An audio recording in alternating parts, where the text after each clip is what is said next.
Selamat pagi, salam sehat untuk kita semua.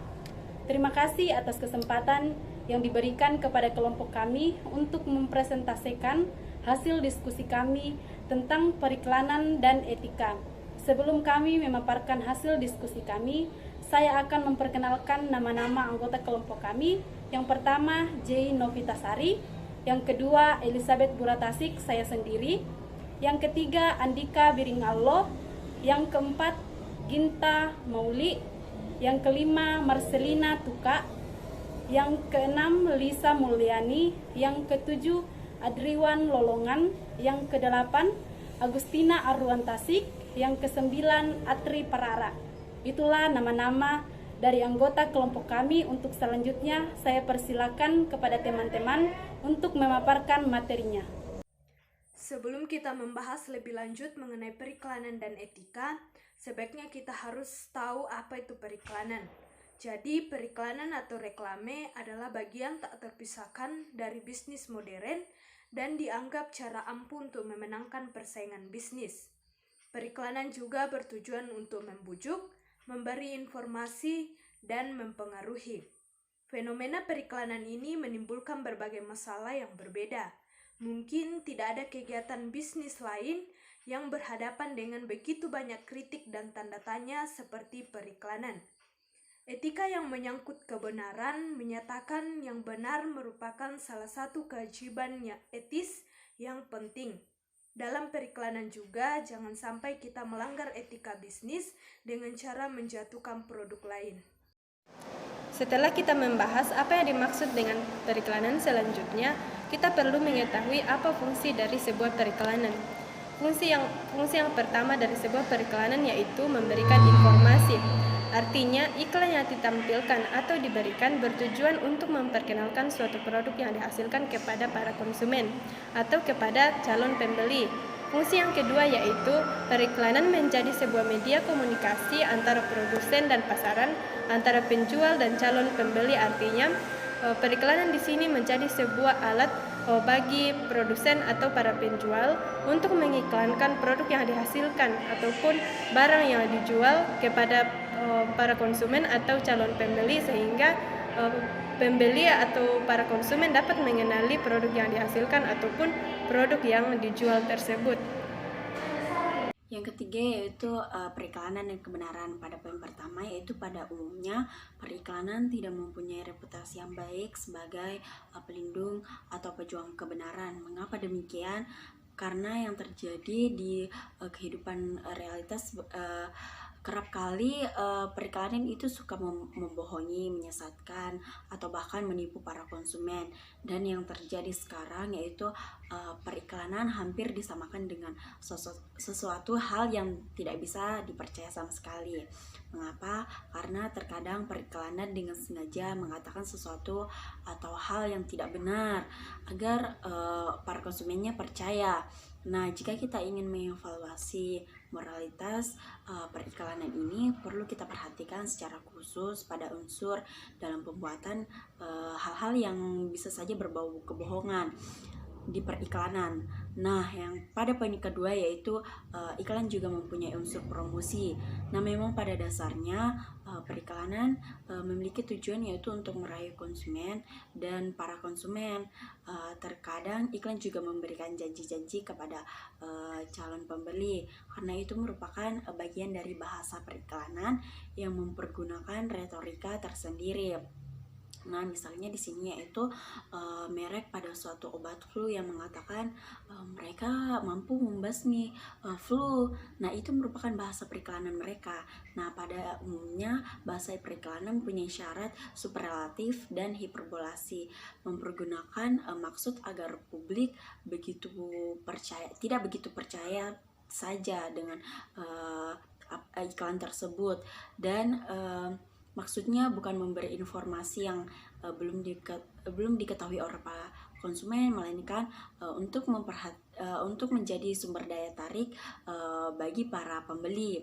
Nah, Pada poin yang ketiga yaitu masalah kebenaran dan periklanan itu tidak bisa dipecahkan secara hitam putih karena itu semua tergantung pada situasi yang konkret dan kesediaan pada masyarakat. Mereka mau menerimanya atau tidak. Yang ketiga yaitu manipulasi dengan periklanan. Manipulasi berkaitan dengan segi persuasif dari iklan, tapi tidak terlepas juga dari segi informatifnya. Maksudnya ialah mempengaruhi kemauan orang lain sedemikian rupa sehingga ia menghendaki atau menginginkan sesuatu yang sebenarnya tidak dipilih oleh orang itu sendiri, tetapi ditanamkan dalam dirinya dari luar. Kita harus bisa membedakan mempengaruhi dan manipulasi. Setiap hari kita dipengaruhi oleh banyak sekali faktor, misalnya oleh teman-teman kita. Memang penting apa yang disebut iklan dari mulut ke mulut. Dengan itu kita pasti dipengaruhi, tetapi tidak sampai kita dimanipulasi. Misalnya, keputusan kita untuk membeli atau tidak, itu tetap merupakan keputusan kita sendiri. Kalau dimanipulasi berarti kebebasan dirampas dari kita, sehingga keputusan kita menjadi sebuah akibat permainan saja. Iklan tidak mudah memanipulasi karena tidak mudah membuat korban permainan.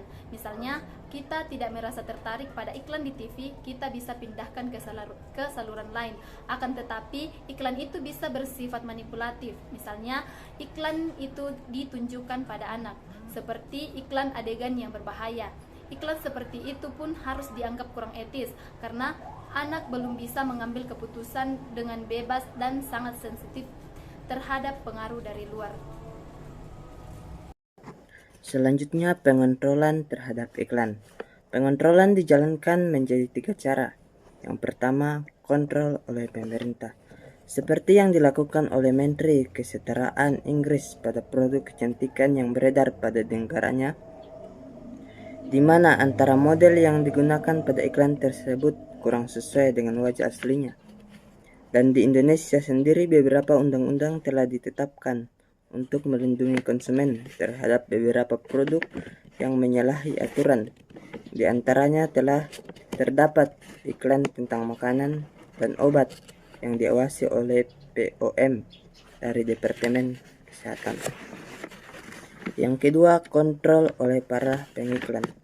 Cara paling ampuh untuk menanggulangi masalah etis tentang periklanan adalah mengatur diri oleh dunia periklanan yang biasanya hal tersebut dilakukan dengan menyusun sebuah kode etik, jumlah norma dan pedoman yang disetujui oleh profesi periklanan itu sendiri. Yang ketiga, kontrol oleh masyarakat. Masyarakat luas tentu ikut serta dalam mengawasi mutu etis periklanan.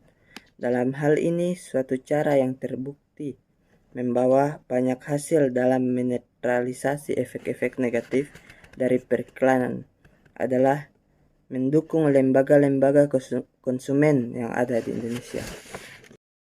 Yang kelima yaitu penilaian etis terhadap iklan, yang terdiri dari 4 faktor. Yang pertama, maksud si pengiklan. Jika maksud si pengiklan tidak baik, dengan sendirinya moralitas iklan itu menjadi tidak baik juga. Jika maksud si pengiklan adalah membuat iklan yang menyesatkan, tentu iklannya menjadi tidak etis. Yang kedua yaitu isi iklan. Isi iklan harus benar dan tidak boleh mengandung unsur yang menyesuaikan. Iklan tidak etis apabila mendiamkan sesuatu yang sebenarnya penting. Namun, kita tidak dapat boleh melupakan bahwa iklan diadakan dalam rangka promosi. Contohnya, iklan tentang jasa seseorang sebagai pembunuh bayaran. Kemudian yang ketiga yaitu keadaan publik yang tertuju. Perlu kita ketahui bahwa mutu publik sebagai keseluruhan bisa sangat berbeda. Dalam masyarakat di mana taraf pendidikan rendah dan terdapat banyak orang yang sederhana yang mudah tertipu. Contohnya, iklan tentang pasta gigi, di mana si pengiklan mempertentangkan odol yang biasa sebagai barang yang tidak modern dengan odol barunya yang dianggap sebagai barang modern. Kemudian yang keempat yaitu kebiasaan di bidang periklanan. Periklanan selalu dipraktekkan dalam rangka suatu tradisi. Dalam tradisi itu, orang sudah biasa dengan cara tertentu disajikannya iklan. Seperti biasa juga terjadi bahwa di Indonesia sekarang suatu iklan dinilai sebagai iklan yang biasa saja, sedangkan beberapa tahun lalu masih banyak orang yang menyeritkan aslinya. Yang keenam, kasus etika periklanan. Yang pertama, tiket gratis Bouraq. Tiket gratis dari Bouraq pada tanggal 11 dan 18 Mei 1992, maskapai penerbangan Bouraq memasang iklan di harian Banjarmasin.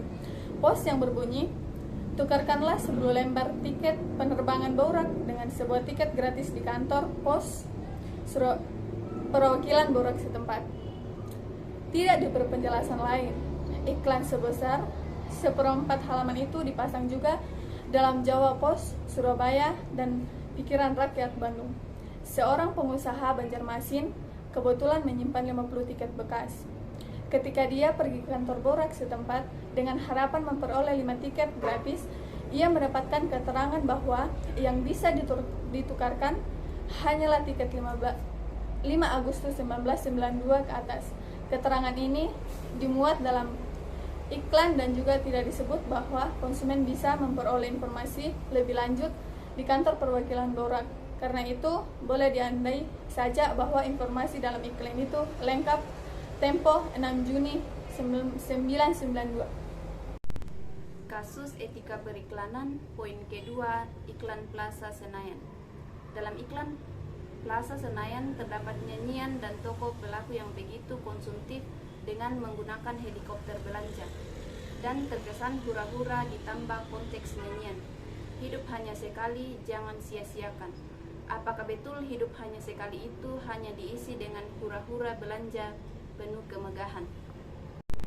Demikianlah presentasi dari kelompok kami. Kurang lebihnya mohon dimaafkan. Sekian dan terima kasih.